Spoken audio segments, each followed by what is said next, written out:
आजकल बहुत सारे डॉक्टर्स या इन्फ्लुएंसर्स सोशल मीडिया में कहते हैं कि एक एंजियोग्राफी की जरूरत ही नहीं है, सीटी एंजियोग्राफी करा लो। What is the difference between a angiography and a CT angiography? CT angiography में हम आपकी हाथ की वेन से ही डाई दे रहे हैं और वो डाई पूरी बॉडी में सर्कुलेट हो रही है और उसी डाई से जब वो आपके हार्ट के अंदर जा रही है तो हम आपके हार्ट का सीटी स्कैन इमेज ले रहे हैं और उससे हम सीटी स्कैन इमेज के लिए मैं एक ऑडियंस के लिए इसको ब्रेक डाउन कर देता हूँ। सीटी स्कैन के अंदर एक मल्टीपल व्यूज ली जाते हैं एक्सरे की तरह। Multiple views in the sense कि मल्टीपल स्लाइसेस ली जाती हैं, जैसे कि if this is suppose for example your heart, so CT scan में उसको मल्टीपल स्लाइसेस में काट दिया जाएगा, हॉरिजॉन्टल भी और वर्टिकल भी, और फिर उनको कंबाइन करके इमेज बनेगी। So that is what a सीटी कॉर्नरी एंजियोग्राफी। जो नॉर्मल एंजियोग्राफी होती है उसमें हम आपकी हाथ की या पैर की आर्टरी के थ्रू हम आपकी हार्ट की आर्टरी में जाते हैं और वहां पे कैथेटर लेके हम डायरेक्टली हार्ट की आर्टरी के अंदर इंजेक्ट करते हैं। एंजियोग्राफी में जो हम डाई देते हैं हार्ट के अंदर जाके, तो फिर उस समय हम हार्ट का जो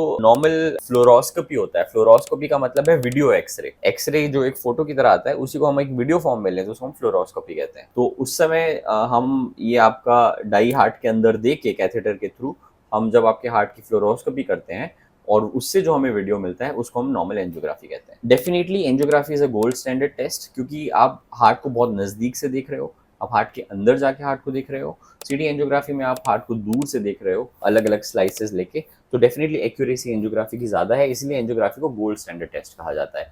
बट क्या हर एक पेशेंट को, क्योंकि जस्ट बिकॉज इसकी एक्यूरेसी ज्यादा है, हर एक पेशेंट में ही होना चाहिए? नहीं।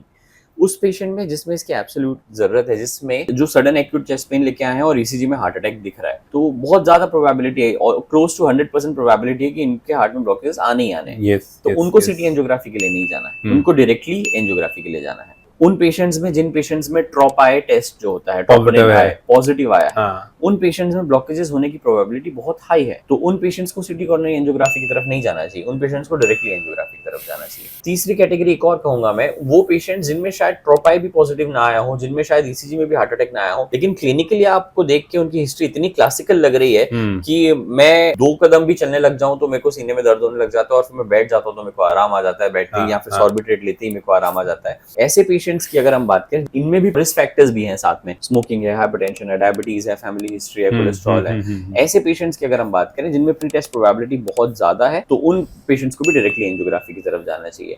इनके अलावा जो पेशेंट्स हैं जो स्क्रीनिंग टेस्ट कराना चाहते हैं या फिर जिनको एटिपिकल पेन है, चेस्ट पेन तो होता है लेकिन चलने से नहीं होता है, खांसने से होता है, अलग तरीके का पेन है, जैसे कि स्पेसिफिकली फीमेल्स में या ओल्डर पेशेंट्स में बहुत ही क्लासिकल हिस्ट्री भी नहीं होती है, कई बार एटिपिकल सिम्टम्स होते हैं, ऐसे पेशेंट्स में हम इंटरवेंशन की तरफ ना जाके सीटी कॉर्नरी एंजियोग्राफी करवा लें तो वो ज्यादा बेटर होगा।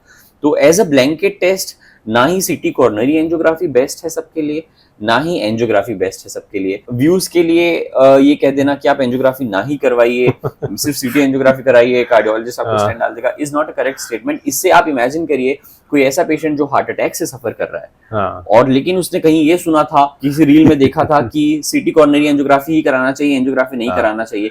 इमेजिन करिए इन हार्ट अटैक पेशेंट जो जिसमें हम कहते हैं टाइम इज मसल, उसमें 1 मिनट भी लूज नहीं होना चाहिए। अगर वो 1 घंटा सीटी कॉर्नरी एंजियोग्राफी कराने में लूज कर देगा तो उसके हार्ट को कितना डैमेज हो जाएगा। तो एज अ ब्लैंकेट टेस्ट ना एंजियोग्राफी बेस्ट है, एज अ ब्लैंकेट टेस्ट ना सीटी कॉर्नरी एंजियोग्राफी बेस्ट है।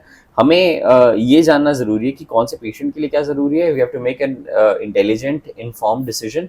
पेशेंट्स को भी एक्सप्लेन करना, उनको भी ये सब चीजें बताना क्यों किस पेशेंट के लिए कौन सा टेस्ट जरूरी है, इंपॉर्टेंट है, और पेशेंट्स को भी अपने डॉक्टर पे ट्रस्ट करके उस टेस्ट के बेसिकली ये डिसीजन तो डॉक्टर ही ले सकते हैं पेशेंट के लिए क्या करना है। मैं तो पर्सनली बिलीव करता हूँ doctor should never make a decision just out of his own instinct. He should inform the patient about everything the patient is going through, whatever information he has about the patient he should give it, and then he should tell the options, and then he should tell which option as per him is better for the patient, and then the patient makes the decision for themselves. This is how it is.